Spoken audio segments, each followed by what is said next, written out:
graduation day. Not long ago, our biggest academic worry was trying to rack up the AR points and pass our tax test so we could go to Six Flags. Or trying to form the best dodgeball team for our annual middle school competition. And now, we're put in a place where we're adults, trying to figure out what's next in our lives. But to be honest, I feel like a pretend adult. I mean, I can't cook very well, I don't like to clean, and I'm just learning to fend for myself. So what makes me think I can figure out my life right now?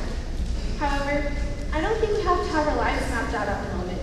How many times have we heard a person we know change their major or discover that something wasn't for them? So what I propose may seem foolish to some, but I feel like we should take our life one day at a time, appreciating each moment and having faith that everything will work out in the end. For upcoming grades, experience everything high school has to offer. It's a time that passes quicker than you could ever imagine. Go to prom even if someone else tells you it's late. Join extracurricular activities. You may just find a new passion and get to know your teachers. They are people too, great people at that. Like Miss Journey, who has always made me smile or laugh with her sudden charm, endearing winking, and youthful vigor. I'm pretty sure she has more energy than most of us here.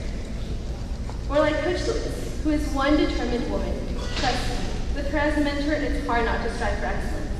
Or Miss Wilson, who not only made science a fun subject, but also showed me that compassion, whether it is to a student or an animal, is key in life. Naming each teacher individually would take forever, but believe me when I say, Dublin High School is full of top-notch educators. And as for my graduating class, it's kind of weird to say that we're done, but the memories that we have created together will not be swept from our minds so easily.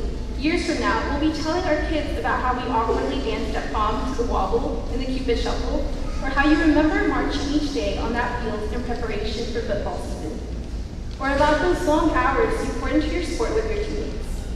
I'm glad to have had the chance to come across each and every one of you individually, because one of the good things about growing up in a small town like Dublin is that you get to know the person sitting beside you in class.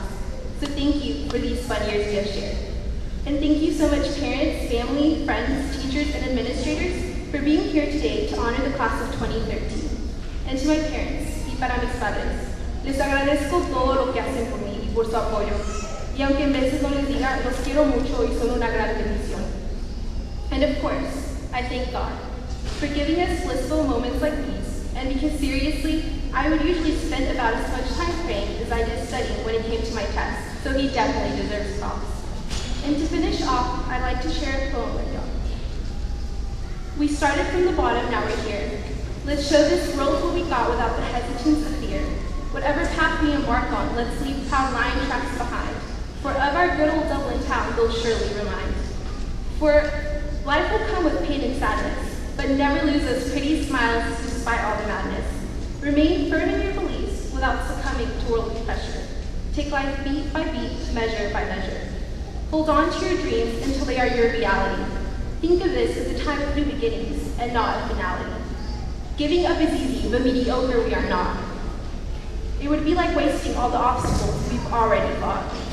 Everyone here is worthy of greatness. Don't ever think you aren't, even if disappointments seem endless. We are a group with a vigor to succeed and not one with a spirit of defeat. So congratulations to the best group out there, class of 2013. Thank you. Good evening, ladies and gentlemen. About a month ago, on a Saturday, I found myself in a big, beautiful house, packed to bursting point with 78-year-olds. They were everywhere, chatting beside the fireplace, snacking on brownies and pretzels, and hugging each other. Several talked to me, asked about my college plans, and told me about their grandchildren. They wore all colors of embroidered sweaters, quilted jackets, and practical shoes. Now, at this point, you're probably thinking, what on earth does Eva do with her weekends? Well, I'll tell you. On this particular Saturday, I attended my granddad's 60th high school class reunion, and among all these senior citizens, I had a tremendous senior moment. Not the forgetful kind, but the kind that hits you all at once at the end of high school and leaves you unsure whether to laugh or cry. Because I realized that in 60 years, this will be us. We will be the ones with the pastel perms wearing Dr. Scholl's. We will sit on couches and reminisce about homecoming football games and the time Tim Rudd fell down the stairs in 8th grade. Right now, we sit together for the last time, about to scatter in all directions. But it isn't the last time. Not really. When I moved here from England in the 3rd grade, I I was simply gobsmacked at how friendly everyone was. People were falling over themselves, asking to show me around school, sit by me on the bus, or hear my opinion on my new trousers, or whether the school tomatoes were rotten. Everyone wanted to talk to me, and I was convinced that Dublin people were the friendliest in the world. Slowly, though, through long days spent reading Hank the Cowdog and talking to Cody Ballou, my British accent started to fade, and my extreme popularity with it. It turns out, people just wanted to hear me talk. After 10 years of seeing these same 62 people every day, however, I realized that my first impression was dead on. The people in Dublin are the friendliest in the world. Sure, we've had our ups and downs, our pointless fights and grumpy days, and more than our fair share of Twitter drama, but we've stuck together through it all. I couldn't have asked for a better group of friends or a more supportive community. I'd like to thank my parents and the parents of every single one of my fellow graduates. Being a teenager is definitely difficult, but raising one can be even harder. Special thanks also go to the wonderful teachers of the Dublin School District. It takes great talent to put up with our whining and shenanigans and still manage to impart their knowledge to us. I also owe a tremendous debt of gratitude to Coach Crinkle, because I don't think any of us could have passed dual credit biology without the popcorn that he brought us every week from the teacher's lounge. And finally, I'd like to thank the community of Dublin for always being there for us, watching us shine and supporting us no matter what. We are blessed to come from a small town of such wonderful people, and I am proud to call Dublin home. Class of 2013, as we head out into the world, I sincerely want to wish you all the best. Whether the best for you is a job as a neuropsychologist, a career in ag communications, or a cute little house full of cats. I want with all my heart for every single one of you to strive to achieve your goals and live your life full and well. Because in the end, that's what counts.